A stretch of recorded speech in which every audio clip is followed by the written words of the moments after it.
Hello there, Dementia Man here. I got my silly hat on. Anyway, I'll take that off. It's cold out here today in the workshop, even though I've got the heater on. Right, it's this again. I fixed it. It's finished. I've took the link wire out the back. You know, the one that I supplied power to that bit there.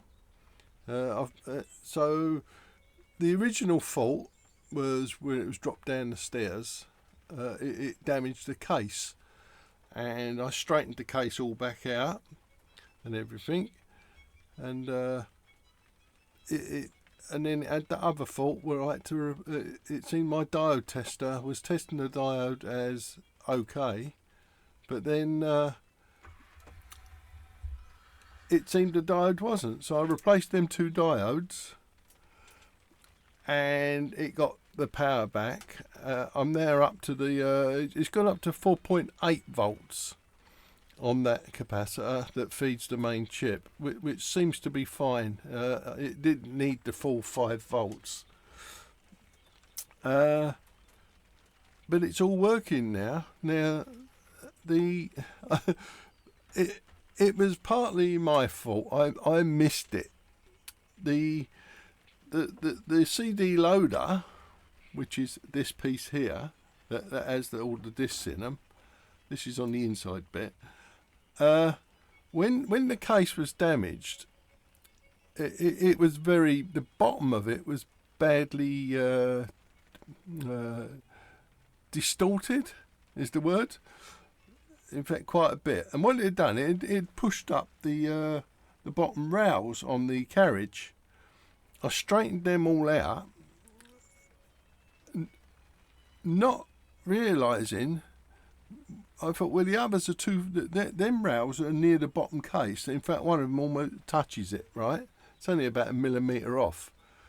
And what I done was, I straightened them out and everything seemed to be fine. And anyway, that got the power back to it. But you remember it kept crashing into this stop at the end here.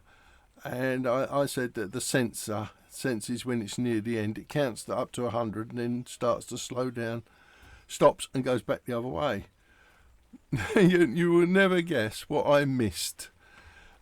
This CD loader is a good 10 millimeters, 15 even, off the bottom of the case.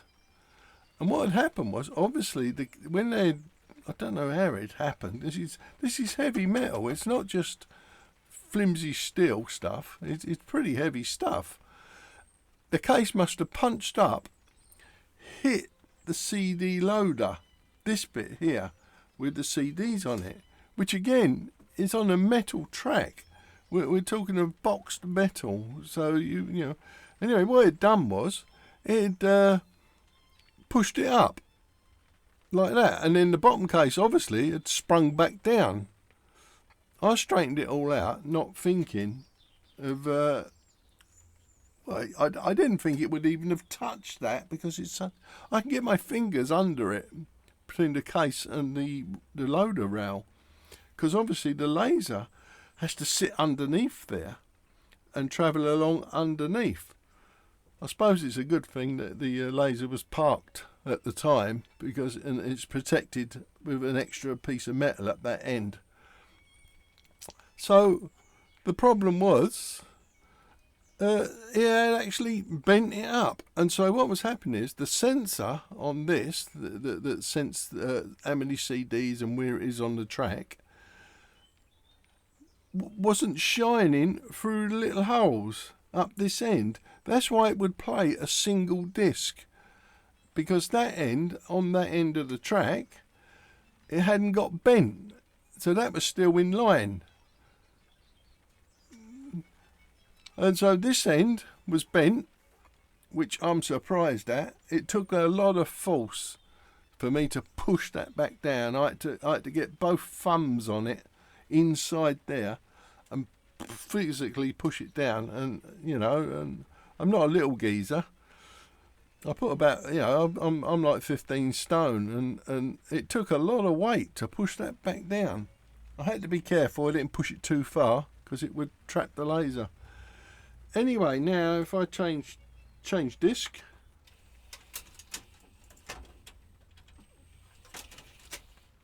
all working. What a good thing, eh? Even parks and everything. Now I'm going to turn it off. Switch off. That's in its parked position, which is right up that end, right? Now, when I first turn it on, it's going to search the discs.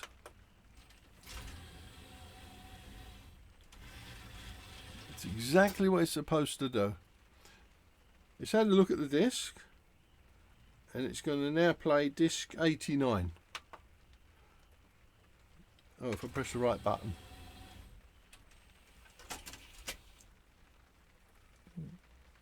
What a result! All working, and a good sound out of both channels. So I still haven't got the right fuse resistor for that fuse. I'll leave me bit of wire on it. It seems to be all right. So I done a lot of work on this, which was totally unnecessary because of me being stupid and didn't check the rest of the alignment of the rails. This is a heavy unit. I don't know what happened, how it got punched up the bottom like that. But the bottom is still a little bit distorted the wrong way, but it's not touching nothing.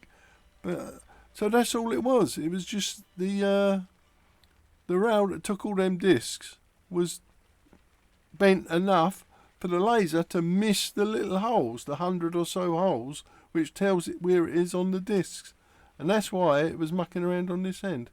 Anyway, I thought I'd let you know, just a short one. I'm going to put this all back together now.